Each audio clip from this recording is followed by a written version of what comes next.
L'histoire du domaine national de Saint-Cloud est étroitement liée à celle d'une source, dite de la Reine, qui coule encore aujourd'hui sous les fondations de l'ancien château de Saint-Cloud. Le domaine de Saint-Cloud prend place dans un vallon naturel, creusé par un petit ruisseau, dénommé rue de Vaulichard, sur un coteau qui surplombe la grande boucle de la Seine et la plaine de Billancourt. Les archives indiquent que l'endroit est occupé dès 1388 par l'hôtel d'Aulnay, alors petite propriété d'agrément.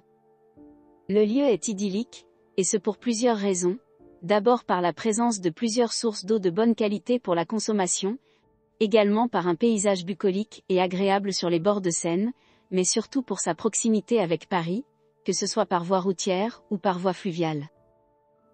Un acte de vente de l'hôtel d'Aulnay en 1439 indique la présence d'une source, d'une fontaine et de 2 viviers.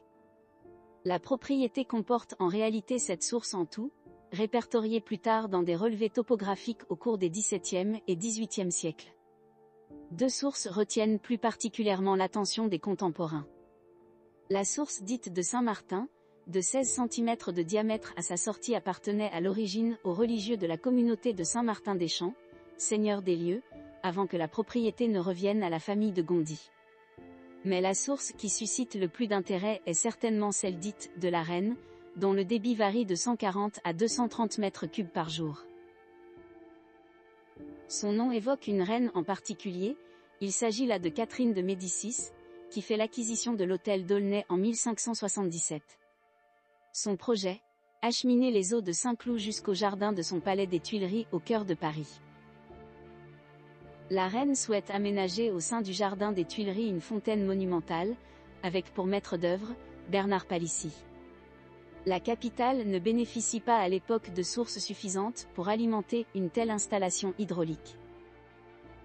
C'est donc un projet titanesque qui va voir le jour, avec la construction d'un aqueduc en terre cuite et en grande partie souterrain, reliant le jardin de Saint-Cloud à celui des Tuileries à Paris, en passant par la colline de Chaillot. Cet aqueduc, offert par la reine aux Parisiens et dénommé plus tard aqueduc de Chaillot, ne sera pas conservé longtemps après sa mise en service.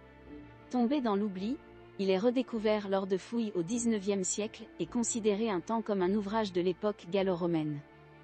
Quant à la source, elle coule toujours sous les fondations de l'ancien château. Accessible par un petit escalier aménagé sous l'aile du Midi, elle alimente en continu le bassin du Fer à cheval en contrebas. Cette source est aujourd'hui la dernière encore intégrée au système hydraulique du domaine.